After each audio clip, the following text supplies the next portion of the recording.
Hello students, आज जो हम पढ़ेंगे जैसे जो आपका टॉपिक जो आज है that is your national parks, wild life sanctuaries and biosphere reserve. ठीक है, एज यू नो दैट कि हम ऑलरेडी जो है पढ़ चुके हैं that is conservation of biodiversity, जिसमें हमने स्टडी किया था कि कंजर्वेशन दो टाइप का है। One is your in situ conservation, another one is your ex situ conservation. In situ conservation में हम बात कर रहे थे that is conservation inside the natural habitat. So सबसे पहला जो इंस्टीट्यूट ऑफ कंजर्वेशन में आपका रहता है that is your national parks. So national park जो है वो एरिया है which are mainly conserve by what by the national government for the conservation of the wild life. So these are the area of scenic beauty, historical importance, owned and maintained by national government. So सबसे पहले important point is it is under the control of that is national government, not state government. So अगर देखा जाए तो human activities जो हैं, of course human activities जो हैं they are responsible for the destruction of the ecosystem और for the destruction of the ecosystem. अगर हम किसी एरिया को डिक्लेयर करते हैं as a protected area in the form of date be national parks, then हम वहाँ पर एनिमल स्पीशीज़ को प्रिजर्व कर सकते हैं। हाँ, उस एरिया को हम यूज़ कर सकते हैं for education, for recreational purpose, and of course it is also used as a geomorphological sites. Okay, so national park जो हैं in India they are categorise in that is ये जो नेशनल पार्क है according to IUCN that is international union for conservation of national sources. ये national park जो है इसे category second में डाला गया है of the protected areas. In 1972 India enacted the Wildlife Protection Act and Project Tiger to safeguard the habitat of conservation resilient species। तो 1972 में इंडिया ने एक एक्ट पास किया, the act is your wild life protection act, and which is mainly for the conservation of reliant species. India की जो first national park थी वो establish हुई 1936 में एज हेले नेशनल पार्क, जिसे कहा गया नोन एज, जिसे आज हम जानते हैं by Jim Corbett national park. By 1970 India has only 5 national parks. Okay, now as on April 2012 there are 102 national parks, और सब की सब नेशनल पार्क जो हैं they comprise an area of about 39,919 kilometer square, comprising 1.21% of Indian total surface, that is area। और बात करें so there are about 100 national park and 500 wildlife sanctuary in India, जो रिफ्लेक्ट करती हैं the importance that the country place on nature and wild life. यहाँ से हमें पता चलता है कि जो इंडिया की बात की जाए तो कितना इम्पोर्टेंट जो है देते हैं वाइल्ड लाइफ को और नेचर को। ठीक है, सो वी हैव कुछ टॉप नेशनल पार्क्स जो हैं that is your Corbett national park की बात करें, then Periyar national parks, Kaziranga national park we have. So ये कुछ हमारे पास नेशनल पार्क हैं। कब ये एस्टेब्लिश हुई? सो सम ऑफ इम्पॉर्टेंट नेशनल पार्क्स किस स्टेट में है, एस्टेब्लिशमेंट क्या है, एंड नोटेबल फ्लोरा एंड फाना किसके लिए जो हैं दैट इज़ इम्पॉर्टेंट हैं। इसी तरह से हामिस अली नेशनल पार्क की बात करें Jammu and Kashmir, then we have high altitude national park. ठीक है, तो these are some of the important national park. Their establishment state कौन सी एस्टेब्लिश कब हुआ और किसके लिए जो है इम्पोर्टेंट है। देन नेक्स्ट नेशनल पार्क के बाद जो आपका नेक्स्ट आता है that is your biosphere reserve.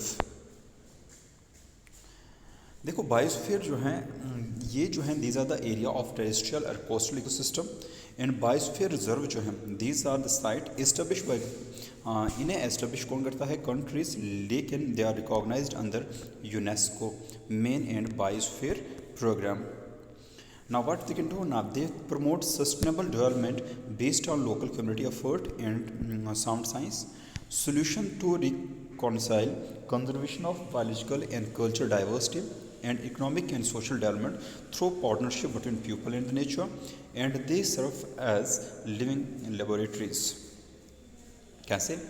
For testing out and demonstrating integrated management of land, water and biodiversity, and by demonstrate innovative approaches to sustainable development from local to international scale. Now अगर biosphere reserve की बात करें तो इन्हें they are internationally recognised, important point है याद रखना आपको। सो बायोस्फीयर जो है they are what internationally recognised. Nominate कौन करता है? Nominated by national government, but इन्हें रिकॉग्निशन जो है दी जाती है by international, that is organisation इसे रिकॉग्निशन देते हैं। But they remain under sovereign jurisdiction of the state where they are located, yet they share their experience and idea nationally, regionally and internationally with the world network of biosphere reserve. The first biosphere reserve of the world was established in 1979. Since then, the network of biosphere reserve have increased to 580 in 114 countries across the world. So we can see that जो biosphere reserve है ये special environment है for both people as well as nature and are living example of how human being and nature can coexist while respecting each other. ठीक है। And जो direct beneficiary हैं biosphere reserve के वो actually हैं local people and the ecological resources and indirect beneficiary जो हैं they are scientists, government decisions maker and the world community. ना बायोस्फीयर रिजर्व जो है मेनली इसे 3 जोन में डिवाइड किया गया है, 3 रीजन में। सबसे पहला होता है कोर जोन। कोर जोन जो है वो जोन है जिसे लीगली एस्टेब्लिश किया होता है। इसे this zone needs to be legally establish and give long term protection to the landscape, ecosystem and species it contain. यहाँ पर ह्यूमन एक्टिविटी जो है टोटली प्रोहिबिटेड होती है, तो it should be sufficiently so core zone we use term buffer zone then manipulate zone. ठीक है। So core zone जो था इनरमोस्ट जोन है। कोर जोन जो है यहाँ पर ह्यूमन एक्टिविटी जो है टोटली मतलब एग्जिस्ट नहीं करती हैं। So in the core zone there is no human activity, so it is kept free from all human pressure external to the ecosystem. ठीक है। नेक्स्ट होता है दूसरा जो जोन है after the core zone, that is your buffer zone. Buffer zone ये वो zone है जो सराउंड करता है कोर जोन को। एंड यहाँ की बात करें तो यहाँ पर एक्टिविटीज़ जो हैं अलो की जाती हैं to certain extent until and unless they don't hinders the working of the that is the organism living there.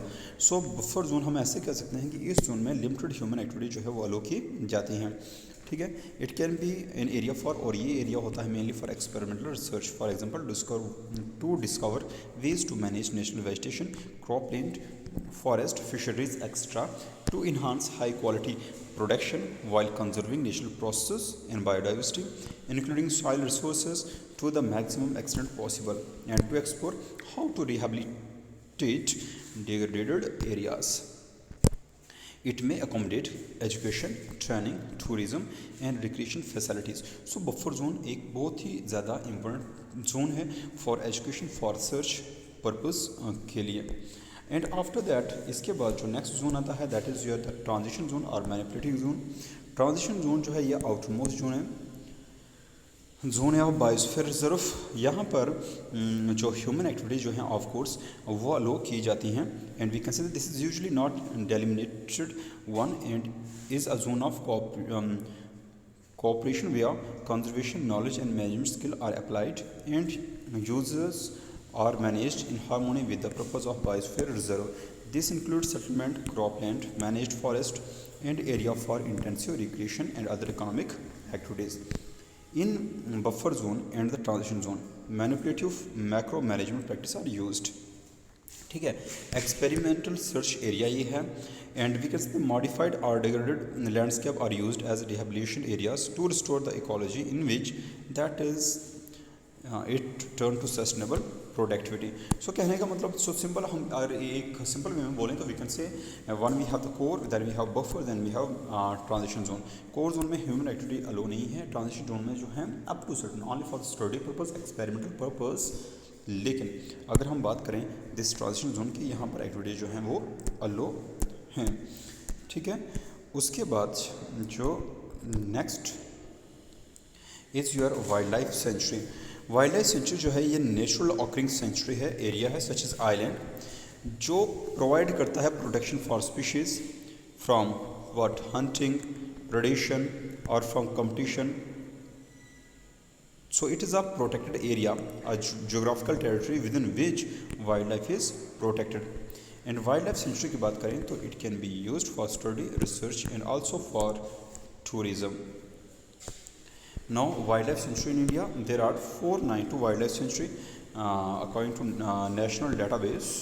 It covers about 1,16,992 square kilometer area, that is 3.56%.